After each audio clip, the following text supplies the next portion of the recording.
আমরা চলে এসেছি গঙ্গার ঘাটে, আর গঙ্গার ঘাটে ঢুকতেই দেখো অভয় কালী মন্দিরে চলে এসেছি। এই দেখো, আর ওখানে সবাই জল সইছে। চলো, প্রচন্ড রোদ্রে এখানে তাপ। আসো দিদা, আসো।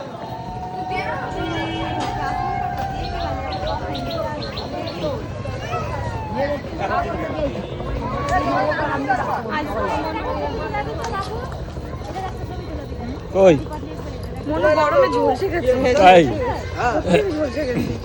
আর এই দেখো গঙ্গা, এটা কি ঘাট? এটা কি ঘাট? এটা কি ঘাট? বাস স্ট্যান্ড ঘাট, স্বরূপগঞ্জ ঘাট। স্বরূপগঞ্জ নবদ্বীপ ঘাট।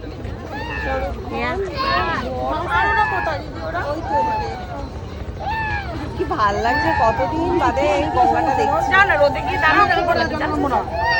আমি জানি, ভাল লাগে না। চল, ওইটা গিয়ে চলে এই যে আসি। কার্তিক। Hello hello guys.